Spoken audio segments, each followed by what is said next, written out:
एक ऐसी अद्भुत कहानी है जो मैं आज आपको ध्यानपूर्वक सुनाऊंगा, और इससे सुनने के बाद आप ज्यादा सोचना, डरना और चिंता सब छोड़ देंगे और आपका मन खुशियों से और प्रसन्नता से भर जाएगा। तो चलिए आज की कहानी की शुरुआत करते हैं। दोस्तों, एक समय की बात है, किसी नगरी में एक युवक रहा करता था। वो युवक अत्यंत दुखी था, वो बहुत निराश था। उसे यह समझ नहीं आ रहा था कि आखिर इस दुनिया में हर व्यक्ति अपने मतलब के लिए ही क्यों जीता है। उसे हर जगह हर कोई केवल स्वार्थी नजर आता था। वह हमेशा यही सोचा करता कि उससे कोई प्यार नहीं करता, उसकी कोई परवाह नहीं करता। सब उससे मतलब के लिए अपने संबंध रखते हैं। मतलब खत्म हो जाते ही सब उसे अपने आप से दूर कर देते हैं। दोस्तों, हमारे जीवन में भी कुछ ऐसा ही होता है।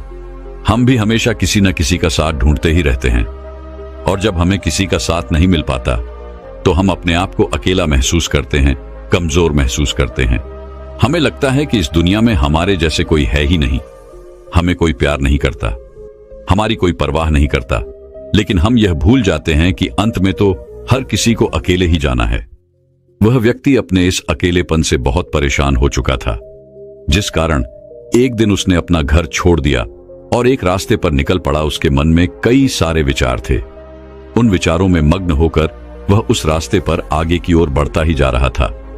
तभी उसे रास्ते में एक आश्रम दिखाई पड़ा। वह उस आश्रम की ओर आगे बढ़ा।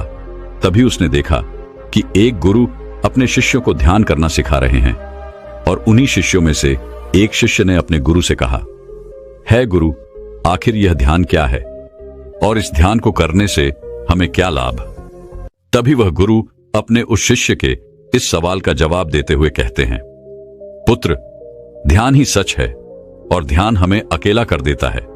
हम जितने ज्यादा अकेले होते जाते हैं उतना ही हम ध्यान में उतरते चले जाते हैं, और यही अकेलापन तुम्हें सत्य के मार्ग पर ले जाता है, तुम्हें सत्य की प्राप्ति करवाता है।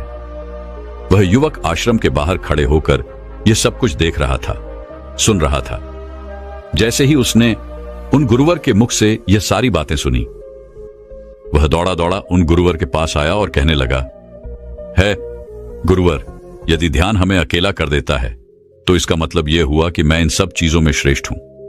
आप तो ध्यान का सहारा लेकर अकेले होते हैं, लेकिन मैं तो ऐसे ही अकेला हूं।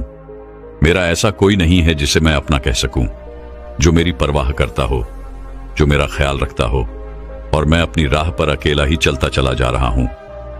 उस व्यक्ति की ये सारी बातें सुनकर उन गुरुवर ने उस व्यक्ति को ध्यानपूर्वक देखा और उसके बाद उससे कहते हैं, भंते, अगर तुम अकेले हो तो तुम्हारे पीछे तुम्हारा पूरा परिवार, तुम्हारे मित्र, तुम्हारे शत्रु, तुम्हारे सगे संबंधी, इन सब को लेकर तुम कहां जा रहे हो? उन गुरुवर के मुख से यह बात सुनकर वह व्यक्ति चौंक उठा और उसने तुरंत ही पीछे मुड़कर देखा तो वहां पर कोई नहीं था। तभी वह उन गुरुवर से कहता है गुरुवर, कौन है मेरे पीछे? कोई तो नहीं, ना मेरे परिवार वाले, ना मेरे मित्र, ना मेरे शत्रु, और ना ही मेरे सगी संबंधी। मैं तो सबको पीछे छोड़ आया हूं, क्योंकि कोई मुझे नहीं पूछता, कोई मेरी परवाह नहीं करता, कोई मेरा ख्याल तक नहीं रखता, यहां तक कि मेरी कोई आवाज तक नहीं सुनना चाहता।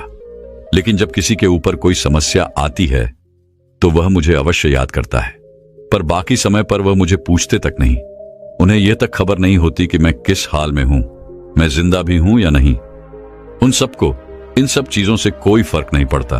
उन गुरुवर ने उस व्यक्ति की यह सारी बातें ध्यानपूर्वक सुनी और उसके बाद उस युवक से कहते हैं, भंते, तुम सही कह रहे हो, लेकिन जब तक तुम इन सभी को छोड़कर नहीं आते तब तक तुम भला अकेले कैसे हो सकते हो? वह व्यक्ति एक बार फिर से आश्चर्यचकित होकर पीछे मुड़कर देखता है और फिर उन गुरुवर से कहता है गुरुवर, यहां पर तो कोई नहीं है, मैं अकेला ही यहां पर आया हूं। लग रहा है कि आप मेरा मजाक उड़ा रहे हैं। मेरे पीछे कोई नहीं है, आप खुद देख सकते हैं, तो फिर आप ऐसा क्यों कह रहे हैं कि जाओ और इन्हें छोड़कर आओ? जब मेरे साथ कोई है ही नहीं तो मैं भला उन्हें कहां छोड़ूं, कैसे छोड़ूं? उस युवक की ये सारी बातें सुनकर वह गुरुवर मुस्कुराने लगे और उस युवक से कहते हैं, भंते, आखिर तुम मुझसे क्या चाहते हो? इस पर वह युवक उन गुरुवर से कहता है गुरुवर, मैं आपका शिष्य बनना चाहता हूं, मुझे कोई साथी चाहिए, मुझे अपना शिष्य बना लीजिए, मैं जीवन भर आपका आभारी रहूंगा। उस युवक की यह बातें सुनकर उन गुरुवर ने कहा, भंते, तुम चाहो तो यहां पर 1 महीने रह सकते हो। उसके बाद ही मैं यह निर्णय कर पाऊंगा कि क्या मुझे तुम्हें अपना शिष्य बनाना चाहिए या फिर नहीं। लेकिन तुम्हें मेरी एक बात माननी होगी। तुम्हें इन 30 दिनों के अंदर ध्यान का अभ्यास करना होगा। अगर तुम ये कर सकते हो तो तुम यहां पर अगले 1 महीने के लिए रुक सकते हो, अन्यथा तुम्हारे लिए यहां पर कोई जगह नहीं। उस व्यक्ति ने काफी सोच विचार कर उन गुरुवर से कहा, है गुरुवर, आप जैसा कहेंगे मैं वैसा ही करूंगा। आप चाहते हैं कि मैं इन 30 दिनों में ध्यान का अभ्यास करूं, तो मैं यह करने के लिए तैयार हूं। उस व्यक्ति ने उन गुरुवर की बात मान ली और आश्रम में ही रुक गया। अगले दिन सुबह सुबह वह गुरुवर उस व्यक्ति के पास आए और उस व्यक्ति से कहने लगे, भंते, तुम किससे बात कर रहे हो? तुम्हारा ध्यान कहां है? इस पर वह व्यक्ति जवाब देते हुए कहता है गुरुवर, मेरे साथ तो कोई नहीं है, मैं भला किससे बात करूंगा, मैं तो अकेला हूं। तभी वह गुरुवर उस व्यक्ति से कहते हैं, ठीक है, लेकिन अब ध्यान लगाओ, क्योंकि तुमने मुझे वचन दिया था कि इन 30 दिनों में तुम ध्यान का अभ्यास करोगे। उन गुरुवर के कहने पर वो व्यक्ति ध्यान करने बैठ जाता है। लेकिन पहले दिन उसे ध्यान करने में बहुत तकलीफें आती हैं, बहुत सारी परेशानियों का सामना करना पड़ता है। यहां तक कि वो ढंग से लगातार बैठ भी नहीं पा रहा था।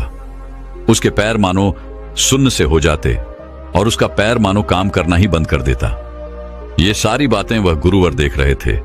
तभी उन गुरुवर ने उस व्यक्ति से कहा, बनते, तुम जितना देर चाहो उतना देर बैठ सकते हो। ये ऐसा कोई जरूरी नहीं है कि तुम एकाएक लगातार बैठे ही रहो। यदि तुम्हें थोड़ी तकलीफ है तो तुम उठ सकते हो, टहल सकते हो और फिर आकर बैठ सकते हो। इतना कहकर वह गुरुवर वहां से चले गए। अगले दिन सुबह सुबह फिर वह उस व्यक्ति के पास आए और उस व्यक्ति से कहने लगे, भंते कौन है?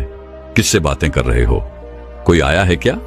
उन गुरुवर की इस बात का जवाब देते हुए वह व्यक्ति उन गुरुवर से कहता है गुरुवर, यहां पर तो कोई नहीं है, आप खुद देख लीजिए, मैं भला किससे बातें करूंगा।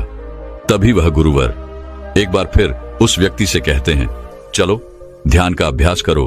तभी वह व्यक्ति उन गुरुवर से कहता है गुरुवर, क्या केवल आंखें बंद करके बैठ जाना, इसे ही ध्यान कहते हैं? अगर इसे ही ध्यान कहते हैं तो यह तो बड़ा ही आसान है और इसे तो कोई भी कर सकता है, केवल आंखें बंद करके बैठना ही तो है। इसका जवाब देते हुए वह गुरुवर उस व्यक्ति से कहते हैं, भंते, केवल आंखें बंद करके बैठ जाना इसे ध्यान नहीं कहते। ध्यान करने के लिए तुम्हें अपने मन को एकाग्र करना होगा, अपने मन को किसी एक चीज पर लगाना होगा। वह कोई भी चीज हो सकती है, बाहर की कोई आवाज या तुम्हारे भीतर से आने वाली ये सांसें, इन सांसों के अंदर और बाहर होने की आवाज। तुम ऐसी किसी भी चीज पर ध्यान लगा सकते हो जो लगातार वर्तमान समय में घट रही है, ताकि तुम्हारा पूरा ध्यान उस चीज पर एकाग्र हो और तुम्हारा ध्यान कहीं भी भटके नहीं, जिस कारण तुम उस पर ध्यान लगा पाओगे। और एक बात और याद रखना, जब तुम उस चीज पर ध्यान लगाओगे तो तुम्हारा ध्यान हटना नहीं चाहिए। इतना कहकर वह गुरुवर वहां से चले गए। अगले दिन जब वह सुबह सुबह एक बार फिर उस व्यक्ति से मिलने आए तो उन्होंने एक बार फिर उस व्यक्ति से कहा, भंते, आज कौन आया है? किससे बातें कर रहे हो? बड़ी जोर जोर से आवाज आ रही है। तुम यहां पर खुद शांति पाने आए हो या फिर दूसरों को अशांत करने के लिए? वह व्यक्ति उन गुरुवर से कहता है गुरुवर, पर यहां पर तो कोई है ही नहीं, तो मैं भला किससे बात करूंगा? यहां तक कि अभी तक मेरे मुख से एक शब्द तक नहीं निकला है, तो फिर आपको कैसे जोर जोर की आवाजें कहां से आ रही हैं? और जब मैंने एक शब्द भी नहीं बोला तो मैं भला दूसरों के लिए अशांति का कारण कैसे बन सकता हूं? तभी वह गुरुवर उस व्यक्ति से कहते हैं, ठीक है, चलो ध्यान का अभ्यास करो। तभी वह व्यक्ति उन गुरुवर से कहता है गुरुवर, मेरा एक प्रश्न है, क्या मैं आपसे पूछ सकता हूं? तभी वह गुरुवर उस व्यक्ति से कहते हैं, पूछो, तुम्हें क्या पूछना है? तभी वह व्यक्ति उन गुरुवर से कहता है गुरुवर, आप कहते हैं किसी भी एक चीज पर ध्यान लगाओ जो वर्तमान समय में घट रही हो, उस पर अपना पूरा ध्यान लगा दो। लेकिन जब मैं अपनी सांसों पर या फिर किसी ऐसी चीज पर ध्यान लगाने का प्रयास करता हूं जो लगातार घट रही है, तो मेरा ध्यान लगातार नहीं रह जाता। मैं पल पल भटकता रहता हूं। कभी मुझे कुछ याद आने लगता है तो कभी मुझे कुछ और याद आने लगता है। वो पुरानी चीजें, वो पुरानी यादें मेरा पीछा नहीं छोड़ती। आपके कल यहां से चले जाने के बाद मैंने ध्यान करने के लिए बहुत प्रयास किया, लेकिन वह पुरानी यादें बार बार मुझे याद आ रही थीं, जिस कारण मैं एक चीज पर ध्यान लगा ही नहीं सका। तो अब मुझे क्या करना चाहिए? उस व्यक्ति की यह सारी बातें सुनकर वह गुरु मुस्कुराने लगे और वहां से चले गए। उन गुरुवर की हंसने की वजह उस व्यक्ति को समझ नहीं आई। अगले दिन सुबह सुबह एक बार फिर वह गुरु उस व्यक्ति के पास पहुंचे और कहा, भंते, ये तुम क्या कर रहे हो? इतना आलस, चारों ओर आलस ही आलस फैला हुआ है। अपने पास से आलस को भगाओ, अन्यथा यह तुम पर हावी हो जाएगा और फिर तुम हमेशा इसके अधीन बनकर रहोगे। तभी वह व्यक्ति गुरुवर से कहता है गुरुवर, आप तो रोज एक ही बात कहते हैं कि यहां पर कोई है, लेकिन मुझे तो कोई नजर आता ही नहीं। आप ही बताइए, यहां पर कौन है? तभी वह गुरु वह उस व्यक्ति से कहते हैं, ठीक है, चलो अभ्यास के लिए चलते हैं। तभी वह व्यक्ति उन गुरुवर से कहता है गुरुवर, मेरा एक प्रश्न है, आपकी आज्ञा हो तो मैं आपसे पूछना चाहता हूं। है गुरुवर। उस व्यक्ति से कहते हैं, हां पूछो, क्या प्रश्न है तुम्हारा? तभी वह व्यक्ति उन गुरुवर से कहता है गुरुवर, आपकी कृपा से अब मैं पहले से बेहतर तरीके से ध्यान कर पा रहा हूं, लेकिन अभी भी मुझे एक समस्या आ रही है, और वह यह है कि जब भी मैं अपनी सांसों पर ध्यान देता हूं तो मेरा मन एकाग्र तो होता है और मैं पहले से ज्यादा और अच्छी तरह से ध्यान भी लगा पाता हूं, लेकिन ध्यान लगाते लगाते मुझे नींद आने लगती है और मैं सो जाता हूं। फिर उसके बाद मुझसे ध्यान नहीं हो पाता। उसके बाद केवल बस मुझे नींद ही नींद आती रहती है और मैं ध्यान की तरफ फिर अपने आप को मोड़ नहीं पाता। उस व्यक्ति की यह बात सुनकर वह गुरुवर उस व्यक्ति से कहते हैं, यह तो अच्छी बात है। इतना कहकर वह वहां से चले जाते हैं। 5वें दिन जब सुबह सुबह वह गुरुवर उस व्यक्ति के पास पहुंचते हैं तो वे कहते हैं, भंते, तुमने इतने लोगों को क्यों बुला रखा है? इतने सारे लोग तुम्हें ध्यान नहीं करने देंगे। तुमने इतने सारे लोगों को क्यों बुलाया है? इन्हें यहां से जल्दी भेजो। मुझे ये बिल्कुल नहीं पसंद। तुम तो यहां पर अकेले आए थे जैसा कि तुमने कहा, तो फिर इतने सारे लोगों को तुमने आज क्यों बुला रखा है? इन्हें अभी के अभी वापस छोड़कर आओ। तभी वह व्यक्ति उन गुरुवर के बारे में मन ही मन ये सोचता है कि लगता है गुरुवर पागल हो चुके हैं। जब भी रोज आते हैं तो हमेशा एक ही बात कहते हैं कि यहां पर कोई है, लेकिन मुझे तो कोई नजर ही नहीं आता। बड़ी विनम्रता से उन गुरुवर से कहा, है गुरुवर, शायद आपकी आंखें जो देख पा रही हैं वह मैं नहीं देख पा रहा हूं। मुझे तो यहां पर कोई नजर नहीं आता, फिर आपको कैसे? यहां पर लोग ही लोग नजर आ रहे हैं। फिर गुरुवर उस व्यक्ति से कहते हैं, अच्छा ठीक है, चलो अब ध्यान का अभ्यास करते हैं। तभी वह व्यक्ति उन गुरुवर से कहता है गुरुवर, मुझे ध्यान के वक्त नींद आती थी।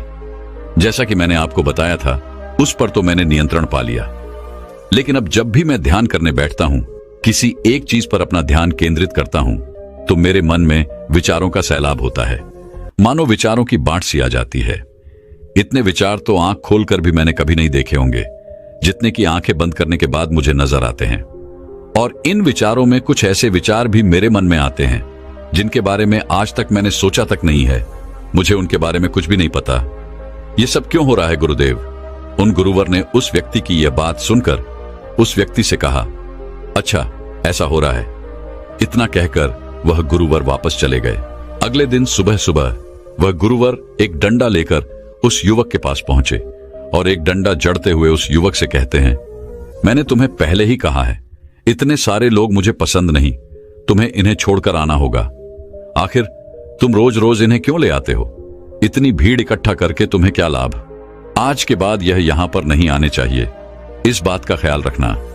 यदि आज के बाद यहां पर कोई भी नजर आया और तुम्हारी बक बक मुझे सुनाई पड़ी तो मैं तुरंत ही तुम्हें इस आश्रम से निकाल दूंगा। तभी वह व्यक्ति बड़ी विनम्रता से उन गुरुवर से कहता है गुरुर, मुझे तो यह समझ नहीं आता कि मुझे कोई नजर ही नहीं आता, लेकिन आप रोज एक ही बात कहते हैं कि यहां पर मैंने भीड़ इकट्ठी कर रखी है, जिन लोगों को भी मैंने लाया है उन्हें मुझे छोड़कर आना होगा। लेकिन मैं आपसे हर रोज एक ही बात कहता हूं कि मुझे कोई नहीं नजर आता, ना ही मुझे कोई यहां पर दिखाई पड़ता है और ना ही मैं अपने मुख से एक शब्द भी निकालता हूं, लेकिन फिर भी आप कहते हैं कि आपको लोगों की आवाजें सुनाई पड़ रही हैं। तभी वह गुरुवर है उस व्यक्ति की इस बात का जवाब देते हुए कहते हैं, क्या तुम्हारे मित्र, तुम्हारे परिवार वाले, तुम्हारे सगे संबंधी, तुम्हारे शत्रु, तुम्हारी इच्छाएं, तुम्हारी वासनाएं, ये सब क्या तुमसे मिलने नहीं आते? वह व्यक्ति उन गुरुवर से कहता है, नहीं गुरुदेव, मुझसे कोई मिलने नहीं आता। मैं तो यहां पर अकेला ही आया था और अभी भी मैं अकेला ही हूं, मेरा कोई नहीं। तभी वह गुरु व क्रोधित होकर उस झंडे से उस व्यक्ति पर एक और प्रहार करते हैं और कहते हैं, अभी बैठो, अभी ध्यान लगाओ, और यदि तुम्हारे ध्यान में कोई भी आता है तो मुझे बताओ। वह व्यक्ति उन गुरुवर की बात मान लेता है और तुरंत ही ध्यान करने बैठ जाता है। कुछ देर तक तो वह काफी शांत रहता है, लेकिन कुछ देर बाद ही वह उन गुरुवर से कहता है गुरुदेव, मेरा भाई मुझसे मिलने आया है, साथ में मेरे पिताजी भी हैं। दोनों बहुत दुखी हैं क्योंकि मैं उन्हें छोड़कर यहां जो चला आया हूं। मेरे भाई की तबीयत भी कुछ ठीक नहीं लग रही। वह मुझे बुला रहे हैं। मेरे बड़े भाई की पत्नी अर्थात मेरे भाभी मेरे बड़े भाई के साथ अच्छा व्यवहार नहीं कर रही, और तो और मेरी प्रेमिका भी आई हुई है। वह मुझसे पूछ रही है कि क्या तुम मुझसे शादी करोगे या फिर मैं किसी और से शादी कर लूं। वह भी बहुत दुखी नजर आ रही है। और इतना ही नहीं, मेरे कुछ मित्र भी पीछे खड़े हैं जिनसे मैंने कुछ कर्जे लिए थे। आज वो मुझसे अपना कर्जा मांगने आए हैं, मुझे धोखेबाज कह रहे हैं, मुझे अपशब्द बोल रहे हैं, और वो साथ में मेरे कुछ शत्रुओं को भी लाए हैं। लेकिन मेरे शत्रु मुझे मारना नहीं चाहते। वह तो यह कह रहे हैं कि तू तो पहले से ही मरा हुआ है, तुझे और क्या मारना। इतना कहकर वह व्यक्ति कुछ देर के लिए शांत हो गया, लेकिन उसी के बाद फिर कुछ देर बाद वह एक बार फिर से उन गुरुवर से कहने लगा है, गुरुवर, अब मेरे पास एक बहुत बड़ा घर है, इसे मैंने खरीद लिया है। मैं, मेरे पिता, मेरी माता, मेरा भाई, मेरी भाभी सभी इसमें बहुत मिलजुल के रह रहे हैं। हम बहुत खुश हैं। मैं अब अपने मित्रों से अत्यधिक अमीर हूं। मेरे पास बेशुमार धन दौलत है, और तो और मैंने अपनी प्रेमिका से शादी भी कर ली है और इसका जश्न मना रहे हैं। इतना कहकर वह व्यक्ति एक बार फिर शांत हो गया और फिर कुछ देर बाद और फिर एक बार उन गुरुवर से कहता है गुरुवर, मुझे कोई मारने का प्रयास कर रहा है। लगातार वो मुझ पर प्रहार कर रहा है। मैं उसका चेहरा देखने का प्रयास कर रहा हूं, लेकिन मुझे उसका चेहरा नजर नहीं आ रहा। इतना कहते कहते वह उन गुरुवर से कहता है, गुरुदेव, ये तो आप हैं जो मुझे मार रहे हैं, और यह भी कह रहे हैं कि इतनी भीड़ को लेकर क्यों आए हो और इन्हें लेकर कहां जा रहे हो। मेरे साथ तुम्हें अकेले ही चलना होगा। इतना कहकर वह व्यक्ति ध्यान से उठ गया और उनको रुके चरणों में गिर पड़ा और उनसे कहने लगा, है गुरुदेव, आप सही थे। आप जो हमेशा कहते थे कि इस भीड़ को लेकर मैं कहां जा रहा हूं, आप हमेशा यही कहते थे कि इन सबको छोड़कर आओ, लेकिन मुझे कोई नजर नहीं आता था।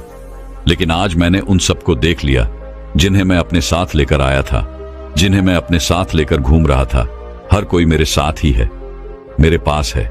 लेकिन मैं ये सोच रहा था कि आखिर मैं इतना बेचैन क्यों हूं और मेरी बेचैनी की वजह क्या है। उस व्यक्ति की यह सारी बातें उन गुरुवर ने ध्यानपूर्वक सुनी और उसके बाद वो वहां से चुपचाप उठकर चले गए। उसके बाद से वो गुरुवर उसके पास कभी नहीं आए। लेकिन वह व्यक्ति हर रोज ध्यान का अभ्यास कर रहा था और पूरे 1 महीने बाद जब वह उन गुरुवर के पास पहुंचा तो उन गुरुवर से कहने लगा है, गुरुवर, जैसा कि आप कहते थे कि मैं हमेशा अपनी भीड़ को अपने साथ लेकर घूमता हूं, तो आज मैंने उस भीड़ को विदा कर दिया है और अब मैं बिल्कुल अकेला हूं। मेरे साथ कोई नहीं, मेरे साथ आप भी नहीं है, यहां तक कि मैं खुद अपने साथ नहीं हूं। मैं एक परम शांति महसूस कर रहा हूं। अब मुझे ऐसा प्रतीत होता है कि अब मेरे जीवन में कोई समस्या नहीं है, कोई समाधान नहीं है। मैं बहुत हल्का महसूस कर रहा हूं, मैं बहुत अच्छा महसूस कर रहा हूं, और इस शांति में जो आनंद है इसका क्या कहना। तभी वह गुरुवर उस व्यक्ति से कहते हैं, भंते, अगर तुम चाहो तो इस अकेलेपन को लेकर तुम अपनी दुनिया में वापस जा सकते हो। अव्याधि, तुम उस संसार में वापस भी लौट जाओ। भले ही लोग तुम्हारे आसपास क्यों न रहे, भले ही पूरी भीड़ तुम्हारे साथ क्यों न रहे, लेकिन फिर भी तुम अकेले ही रहोगे। फिर चाहे वह तुम्हारे रिश्तेदार हो, सगे संबंधी हो, परिवार वाले हों, तुम्हारे मित्र, तुम्हारे शत्रु, तुम्हारी भावनाएं या फिर तुम्हारी प्रेमिका, इन सब के साथ रहकर भी तुम पूर्ण रूप से अकेले ही रहोगे। और इतना ही नहीं, तुम्हारे जीवन में जब भी कोई बुरी परिस्थितियां आएंगी तब भी तुम बिल्कुल अकेले और शांत रहोगे, और तुम हर परिस्थितियों का समाधान निकालने में भी अब पूरी तरह सक्षम हो चुके हो। और यदि अब तुम चाहो तो मैं तुम्हें अपना शिष्य बना सकता हूं, क्योंकि हो सकता है तुम्हें यह लग रहा हो कि यह 30 दिन तो पूरे खत्म हो चुके, लेकिन ध्यान का मार्ग अभी शुरू हुआ है। और याद रहे कि अभी तो बहुत कुछ सीखना है, जानना है, लेकिन कुछ रखना नहीं है। यह मार्ग अभी शुरू हो रहा है और यह मार्ग अति लंबा है और इस मार्ग की शुरुआत शांति से ही होती है।